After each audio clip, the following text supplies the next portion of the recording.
कुरान मजीद का जो एक और दावा है कि उसकी जैसी सूरत बना ला, तो मैं सूरह कोरोना आपको सुनाना चाहता हूँ, ये सुनिए और फिर फैसला कीजिए ये कुरान जैसी है या नहीं। ये आपका सब्जेक्टिव एक्सपीरियंस है, तो इसका फैसला आप ही कर सकते हैं, मैं आपको नहीं बता सकता।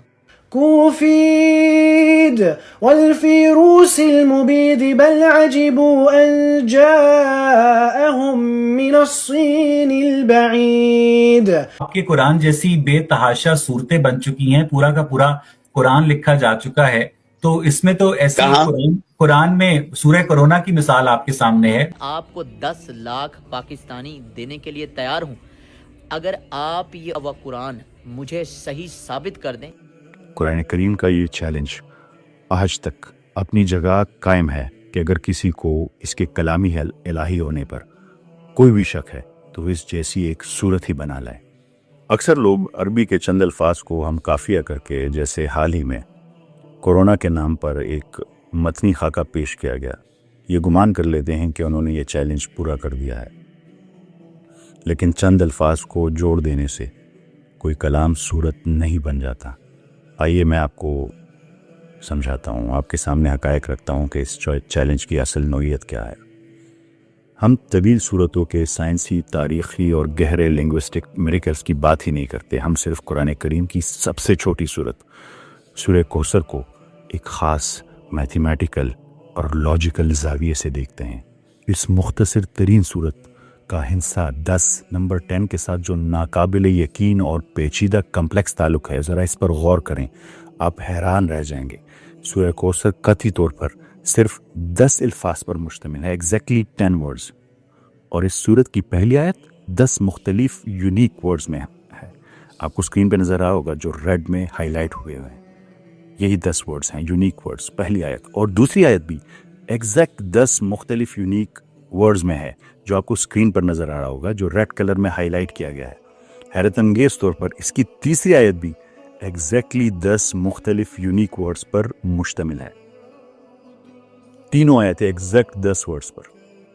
फिर इस सूरत में ऐसे हुरूफ जो पूरी सूरत में सिर्फ एक मरतबा इस्तेमाल हुए हैं, सिर्फ एक मरतबा, इनकी तादाद भी ठीक 10 ही है, एग्जैक्टली 10।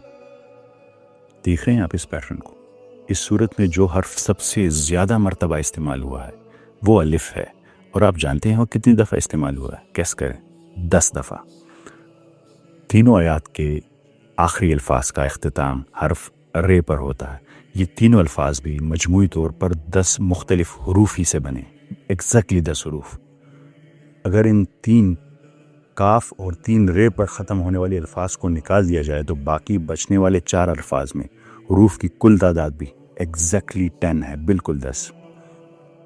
इस सूरत का पहला हर्फ अलिफ है, जबकि इस सूरत का आखिरी हर्फ रे है। हैरत अंगेज तौर पर अरबी हुरूफ तहज्जी में हर्फ रे का नंबर क्या है आपको पता है? 10, एग्जैक्टली 10 नंबर पर है। ये कोई इत्तेफाक नहीं है, जदीद इंफॉर्मेशन टेक्नोलॉजी की ज़ुबान में ये मैथमेटिकल तरतीब महज इत्तेफाक है ही नहीं, बल्कि इस कलाम का अपना बिल्ट इन चेकसम है।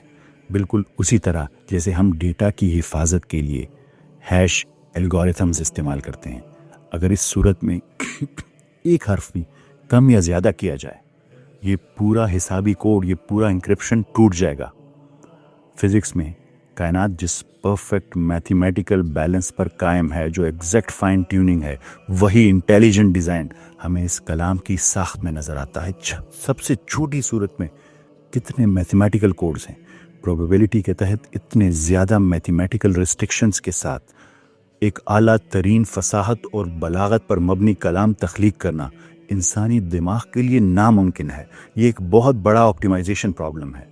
अब आप खुद एक गैर जानिबदाराना और मंतकी सोच के साथ गौर करें। ये मैथमेटिकल हमांगी सिर्फ वो पहलू जिसे हम अपनी महदूद इंसानी अकल से गिरफ्त में ला सकें अब तक।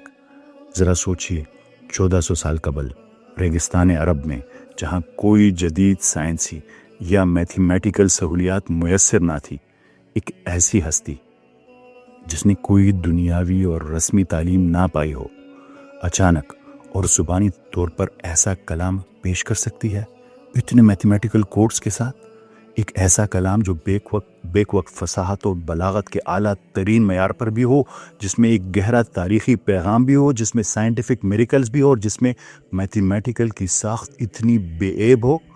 چند الفاظ جوڑ کر سورت بنانے کا دعویٰ کرنا بہت آسان ہے، لیکن محض 3 آیات کے اندر اس درجے کی ملٹی لیئرڈ اور پرفیکٹ ترتیب پیش کرنا انسانی استطاعت سے مکمل طور پر باہر ہے، اور وہ بھی 1400 سال پہلے۔ یہی قرآن کا اصل چیلنج ہے، اور یہی وجہ ہے کہ آج تک اس کا کوئی جواب نہیں لایا جا سکا۔